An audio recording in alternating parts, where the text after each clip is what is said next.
estamos predicando acerca de que el evangelio es igual a descanso. Entiéndalo, el evangelio es igual a descanso. Y lastimosamente nos han adoctrinado, enseñado, o el mundo también nos ha tergiversado aquella verdad de la palabra de Dios, de Jesucristo hecho carne. Nos han tergiversado esa palabra profunda que trae el evangelio. Y entre todas las cosas que hemos hablado de evangelio, trae descanso, trae reposo a tu vida. Cuando hablamos de evangelio igual a gracia, definíamos que no es lo que yo hago para agradarle al Padre, para merecer esa gracia, sino que lo que Él ya hizo. Y teníamos que tener cuidado en este hilo delgado de ser, digamos, como dice mi hijo, conchator, concha, como perezoso, como holgazán con la gracia, ¿sí? De no caer en la pereza y hacer, ser proactivo en lo que el Señor nos manda, sin ser religioso y buscar agradarle al Padre a través de nuestras obras. El evangelio de descanso, no quiero que lo entiendan, que es en la que usted entra en una descanso total y que no quiero hacer nada, no. Quiero que entienda que el evangelio igual a descanso es que usted entienda la posición de hijo, y reiteramos hace 8 días 2 puntos claves. A partir de Juan 14:9 decíamos que tanto tiempo le decía Jesús a Felipe, estoy con ustedes que no conocéis al Padre. Felipe le decía, muéstranos al Padre.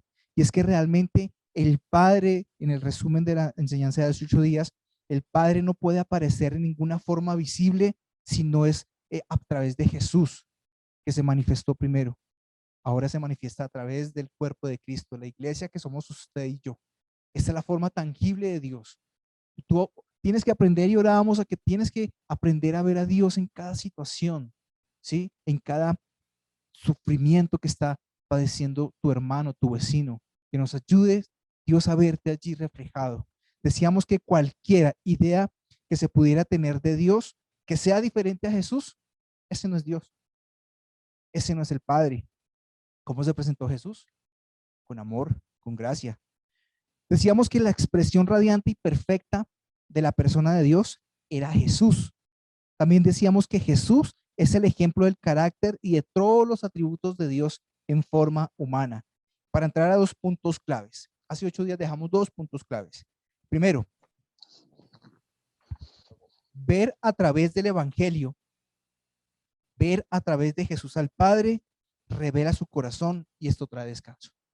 Te lo repito, ver a través del evangelio, ver a través de Jesús al Padre, revela su corazón y esto trae descanso. Por eso Jesús le decía a Felipe, ¿me has visto a mí tanto tiempo y no has visto al Padre? Él estaba revelando realmente el corazón del Padre. Y el otro punto era que cuando tú ves y experimentas que el amor de Dios como Padre es perfecto, entonces esto también traerá descanso a tu vida. Cuando tú vives y experimentas el amor de Dios como Padre, traerá libertad y descanso a tu vida. Y hablábamos de Juan 14, perdón, primera de Juan 4:17 al 19, primera de Juan 4:17 al 19, y le dábamos una connotación diferente, sobre todo al versículo 17, donde hablaba del perfecto amor, el que echa fuera todo temor, ese es el 18, pero el 17 decía, en esto se ha perfeccionado el amor en nosotros, para que tengamos confianza en el día del juicio. Pues como Él es así, somos nosotros en este mundo. Y lo desglosábamos ese 17 porque tenía cosas profundas y poderosas. Nos hablaba de que nosotros, decía que por tanto, en la versión del espejo fue la que tratamos de desglosar, decía que por tanto, ahora descubriendo nuestra total inclusión. Y eso nos hablaba de que somos inocentes como la vida de Jesús, ¿sí? Nos hablaba de una conversación y hablamos de una parresía, del griego parresía, esa conversación, esas palabras que salen sazonadas.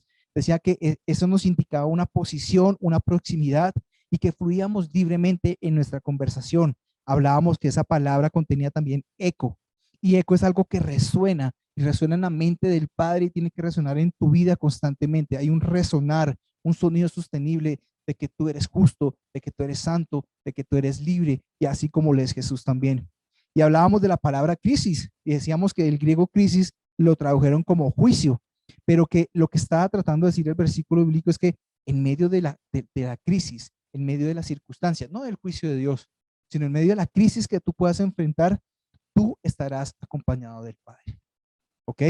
Y terminamos resumiendo también de la versión del espejo, esta de primera de Juan, diciendo que evangelio es descanso. Y hoy quiero arrancar rápidamente a decirte que cuando tú entiendes el amor y el corazón del Padre, tienes que pasar de esa posición de hijo, porque a veces estamos en la posición de hijos y no lo sabemos o no lo expresamos, a que tú no te sientas como un peón, como un empleado, como eh, decirlo como un hijo en juicio. Y estábamos hablando de la parábola del hijo pródigo, que yo les decía que si yo le hubiera puesto el título, hubiera puesto más bien el corazón del padre, o le hubiera puesto otro título, porque aquí el principal actor es el padre, no es el hijo. Entonces, no quiero que te sientas como un peón, no quiero que te sientas como un hijo esclavo. Y es que la mentalidad del hijo pródigo cuando llegó a la casa del padre fue a vivir del trabajo, a vivir de su trabajo. ¿Sí? Él se puso en la posición de jornalero. ¿Sí? No pensó en la provisión de su padre, no pensó mucho menos en la gracia y el amor de su padre, no entendía el significado de gracia y ese don inmerecido. Y mucho nos pasa igual.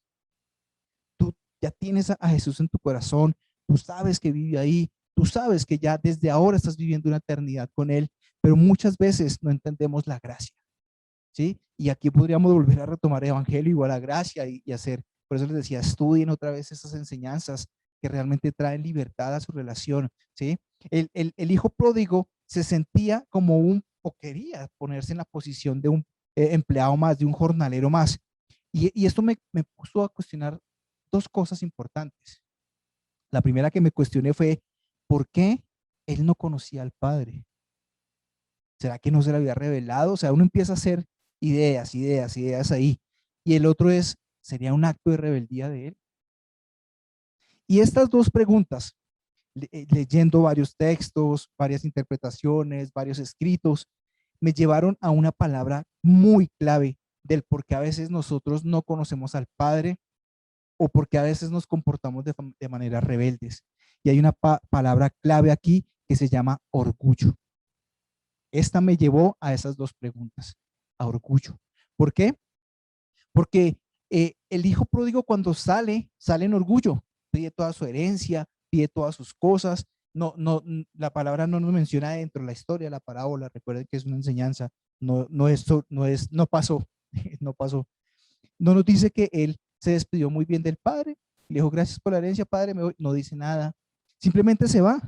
¿Ustedes creen que no hubo orgullo ahí al decirle al padre que quería todas sus pertenencias que se le pertenecían o no? No lo sabemos, no vamos a juzgarlo, pero simplemente él en un acto de rebeldía que lo llevó el orgullo, sale y no le importa nada más. Es en ese orgullo que a veces nosotros también podemos actuar delante de nuestra relación del Padre. Nos creemos tan capaces de las cosas, puede ser por tu preparación o simplemente puede ser simple orgullo. Tú no puedes ser ni preparado, ni estudiado, ni nada de estas cosas, pero hay un orgullo ahí, hay algo ahí que nos rompe en esa comunión con el Padre, que nos rompe en esa comunicación con el Padre, ¿sí? Yo creo que eso le pasó al hijo pródigo, que se creyó tan capaz con lo mucho o con lo poco que le habían dado, que él podía realizar su vida. Pero esta misma pregunta me lleva esta misma palabra de orgullo me lleva a la pregunta de rebeldía. Porque el proverbio 10:4 dice, el malo por la altivez de su rostro no busca a Dios. No hay Dios en ninguno de sus pensamientos. El hijo, cuando llega buscando el hogar nuevamente, llega buscando el hogar porque por una necesidad, porque dice que él tenía hambre, que ni los algarrobos que le daban a los cerdos se los daban a él. Llegó por una necesidad y el texto no nos dice que llegó preocupado por su padre, que cómo estará mi papá, voy a visitarlo si de pronto es que está mal. No le importó absolutamente nada, sino llegó por el hambre. Ahora, él tenía un discurso preparado. Sí, él dice, he pecado contra mi padre y pues contra el cielo y contra ti, dice. Pero en el texto él le dice, lo piensa. Y cuando lo está pensando dice, me haré como uno de los jornaleros. Y resulta que dice uno que el tiro le salió por la culata, porque cuando el padre viene hacia él, cuando lo ve a lo lejos, él llega y le dice, padre, he pecado contra ti y el cielo, y lo único que hace el padre, no le dejó terminar su discurso, no le dejó terminar ese discurso de que yo me haré como un jornalero, padre, ponme a trabajar de día y de noche para poderte pagar todo el agravio. No le dijo nada de eso. Y el padre se lo exigió, el texto no lo dice. El padre simplemente me lo abrazó. ¿Cuántos hemos experimentado ese abrazo espiritual de Dios, un abrazo natural de un ser querido. Y aún así, el orgullo nos embota, como dice el Salmo. El orgullo no nos permite ver o buscar el rostro de Dios y muchas veces no permite que los pensamientos de Dios entren en nuestra vida por ese también orgullo. ¿Cuántos dejamos que entre el orgullo y esto realmente nubla nuestra manera de vivir, nuestra manera de pensar, nuestra manera de relacionarnos no solamente con Dios, sino con nuestra esposa, con nuestros hijos? Y, y yo soy el primero. Cuando yo entro en orgullo y entro en discusiones, no dejo que ese orgullo me permita arreglar las cosas con mi esposa, no me permite que arreglar las cosas con mi hijo. Me pasa, yo se los confieso realmente que me pasa constantemente cuando tengo diferencias con ellos. Es ese orgullo que no permite que la palabra entre aquello que yo he recibido en algún momento y haga mella y como que yo fluya. Es ese orgullo. El orgullo no trae descanso. El orgullo no trae paz. Y te estoy diciendo que el evangelio es igual a descanso. Permite que fluya más ese evangelio, esta gracia y ese amor para que el orgullo no te nuble. Quiero revisar en Santiago 4:6, hablando del orgullo. Santiago 4:6. El texto dice la Reina Valera, pero Él da mayor gracia. Él da mayor gracia. Por esto dice, Dios resiste a los soberbios y da gracia a los humildes. Y cuando uno mira las diferentes traducciones de la palabra, esta palabra soberbios hace alusión al orgulloso, ¿sí? Hace alusión a aquel que actúa en orgullo. Y al igual que hemos hecho varios textos de los que nos han, de los que nos han enseñado varias interpretaciones, yo quisiera que de este Santiago 4, hagamos lo que hemos hecho con algunos textos. Quiero que veamos el contexto. ¿Para qué? Para poner texto, contexto y contextualizar la palabra dentro de este texto. No quiero que se me enrede. El texto es el 6, el contexto es todo lo que dice antes y después, y contextualizar ese orgullo dentro de esto, ¿sí? Entonces, del 1 al 5 de Santiago 4, del 1 al 5, aquí tengo en mis notas, Andreita, si quieres por favor coloca el versículo de Santiago. Del 1 al 5 yo lo resumo. Dice, arranca con una contundente pregunta. El 1 dice ahí, ¿de dónde vienen las guerras y los pleitos entre vosotros? Y aquí podríamos terminar este punto diciendo, si el 6 me dice que es del orgullo, pues es del orgullo. Pero mira todo lo que dice del 1 al 5. Nos habla de pasiones desmedidas, nos habla de codicia, nos habla de muerte, nos habla de la envidia, de los anhelos no alcanzados del corazón o de nuestra vida. Y dice, ¿por qué? Porque a veces no sabemos cómo pedir. Nos habla de una búsqueda de aplausos del mundo. Y ojo aquí con esto. Dice, ¿no sabéis que la amistad del mundo es enemistad contra Dios? Eso dice la Reina Valera.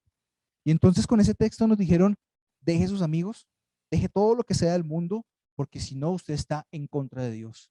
Su principal enemigo va a ser Dios. Y resulta que el contexto de esta parte de la Biblia de Santiago nos está hablando de que no te hagas como favor, no te busques el favor del aplauso del mundo. Deja de buscar esa aceptación del mundo. ¿Y a cuánto nos pasa?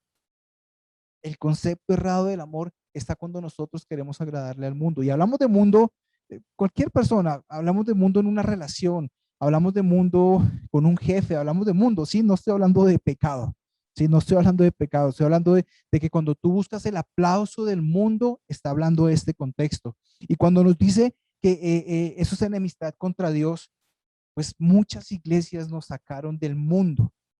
O sea, entiéndeme, nos sacaron no del pecado, sino del mundo, de la relación que yo tengo que tener con el mundo, de que yo lleve el evangelio al mundo, porque en el contexto original lo que está diciendo es de un distanciamiento de Dios. Cuando tú tratas de agradarle al mundo a través de tus obras, a través de tu esfuerzo, a través de tu orgullo, es cuando te distancias de Dios. No hay enemistad, te distanciaste simplemente de Dios. Entonces aquí cambia totalmente el concepto de este versículo, ¿sí? Y decimos después, pasamos al versículo 6.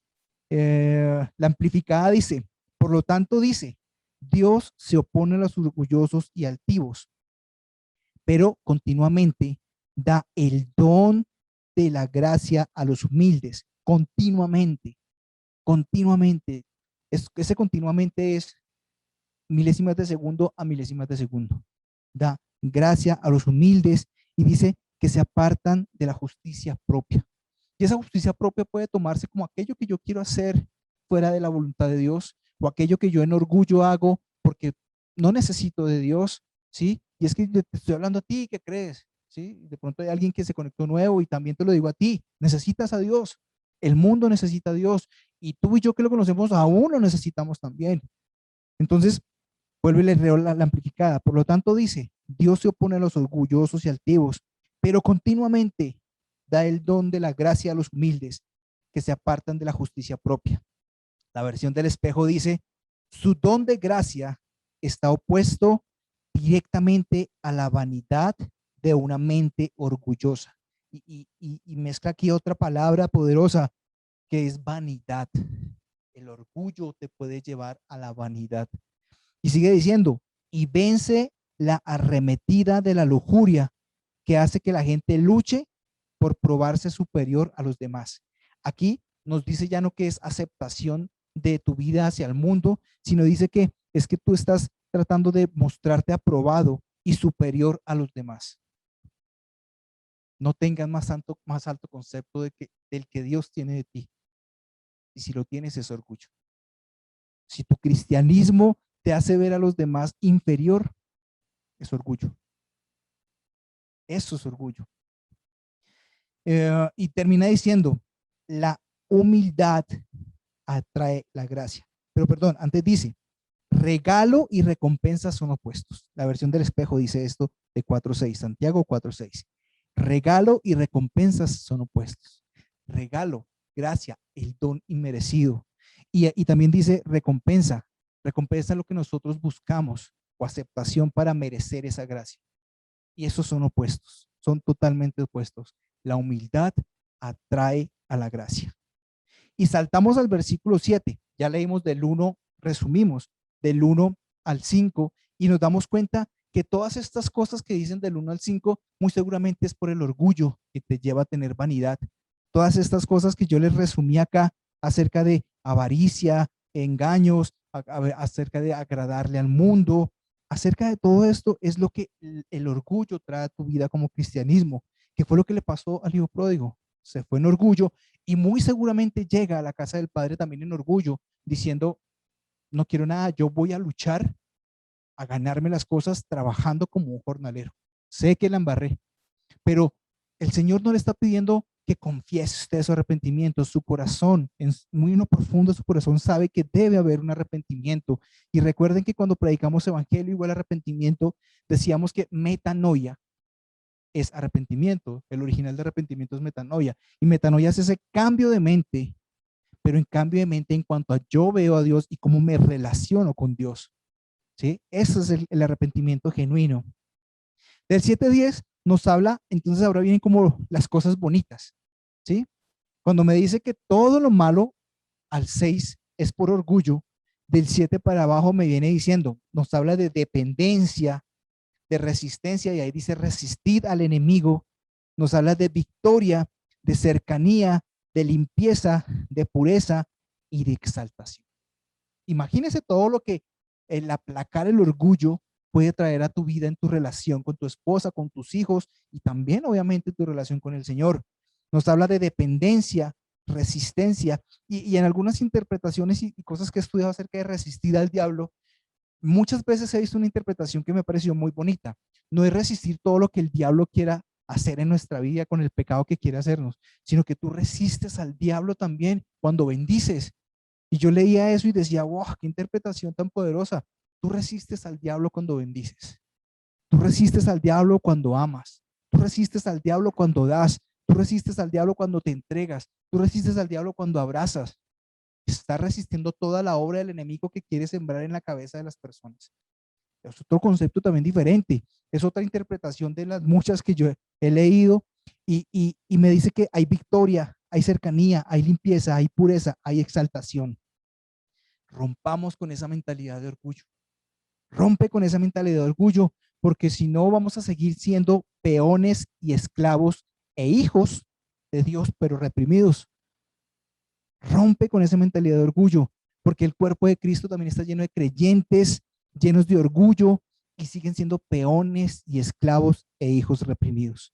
Hebreos 4:16 dice: acerquémonos pues confiadamente al trono de la gracia para alcanzar misericordia y hallar gracia para el oportuno socorro. Y le compartí ahorita a mi esposa con la alabanza que mandaron del trono del Señor que vamos a mandar ahorita, que yo busqué la definición de trono, y hay muchas definiciones, pero la que más eh, creo que se aplica a esta predicación, a esta enseñanza, bajo el contexto de la dispensación que vivimos ahorita, es que el trono de gracia no es el trono de juicio, no es el trono en el que Dios está mirándonos allá como juzgarnos, porque hay muchas interpretaciones de tronos, entre esas un trono de juicio, pero esto habla de un trono de gracia, un lugar. El trono es un lugar, allí donde está sentado el Padre, pero sentado sobre la gracia, sobre el amor, sobre todo lo que ya te dio a ti.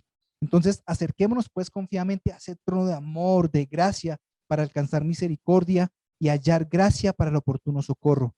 La PDT en acercarnos al trono de la gracia dice: al trono de Dios que es generoso.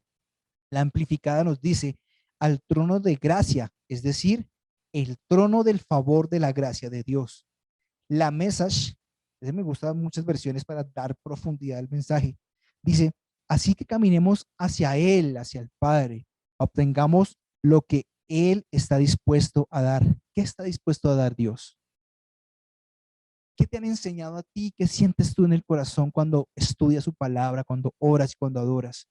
Cuando experimentas su amor, cuando conoces su corazón. ¿Tú crees que Dios está dispuesto a dar qué? Temor, juicio, esclavitud, reprimendas. Pues si lo crees así, así vivirás. Si tú crees que es así, así vivirás. Entonces la mesa nos dice: obtengamos lo que Él está dispuesto a dar. Ten piedad y acepta la ayuda. Y el espejo, que siempre la remata, dice: por esta razón podemos aproximarnos al trono de autoridad de la gracia con una valiente proclamación. Allí somos bienvenidos con su abrazo. Somos bienvenidos con su abrazo y somos fortalecidos con un efecto inmediato en tiempos de angustia. Y en la message siempre trabajan mucho la original, la palabra contextual del griego, y resaltan una palabra que es fortalecidos, donde dice: somos fortalecidos con un efecto inmediato en tiempos de angustia. Y dice que esa palabra fortalecidos viene del griego boeteia. Boeteia. No lo tengo ahí, pero boeteia quiere decir, si no, no tengo, es boeteia, la división de boe y teia. Y boe quiere decir un grito desesperado, un grito desesperado. Y la teia quiere decir como una cuerda fuerte que amarra. Entonces, en la unión de esas palabras significa ser reforzado, o específicamente una cuerda o cadena para sujetar una nave en una tormenta. El grito de desespero tuyo, el grito en medio de la angustia, lo que hace es que esas cuerdas de amor te amarren en medio de esa tormenta. Las cuerdas de la gracia, del amor que te traen al Padre. Esas cuerdas son las que realmente debemos experimentar en medio de la angustia, en medio de la zozobra. Descansa en este poderoso mensaje de que el evangelio es igual a descanso. Pero para que usted entienda esto, usted tiene que saber o hacerse esta pregunta: ¿cree usted verdaderamente en la gracia del Padre?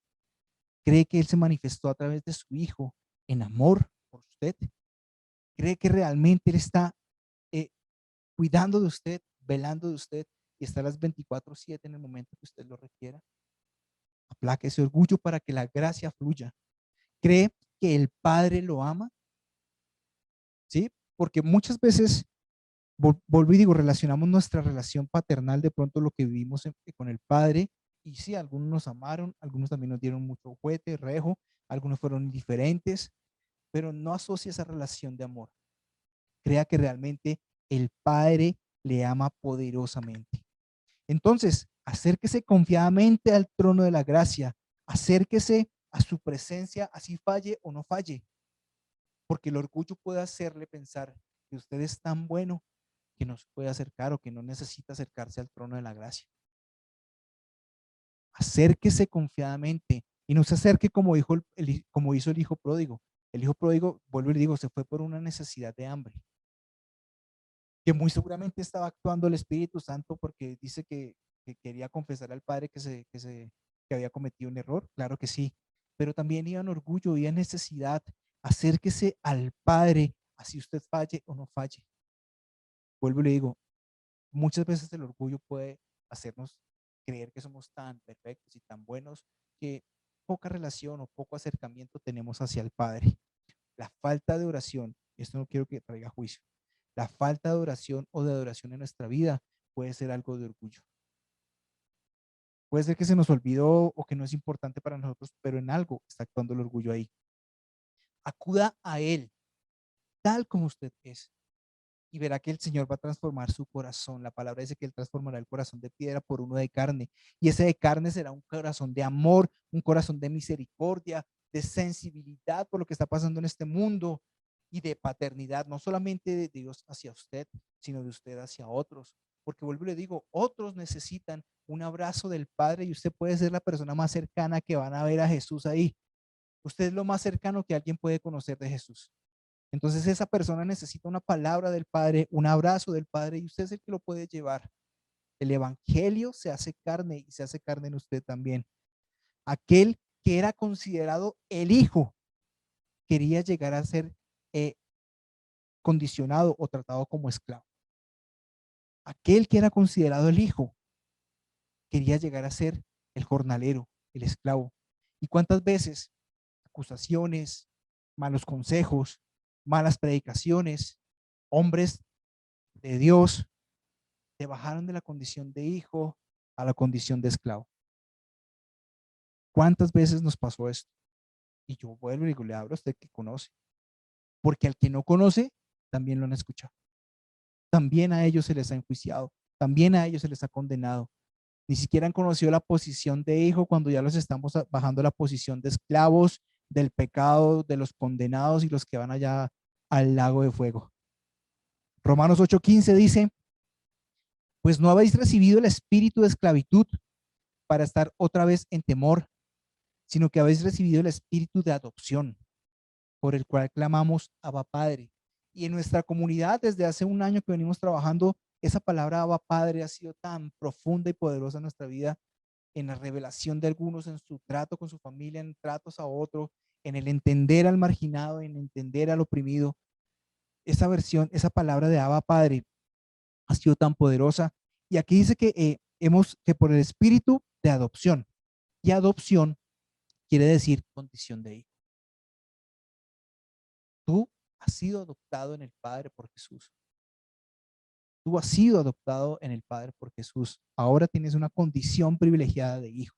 No te bajes a esclavo, no te bajes a jornalero, ¿sí?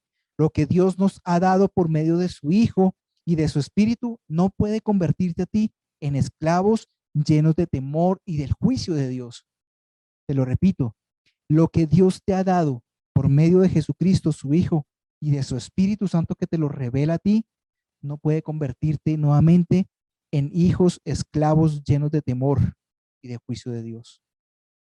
La versión del espejo de Romanos 8:15 dice, la esclavitud es un pobre sustituto para la calidad de hijo.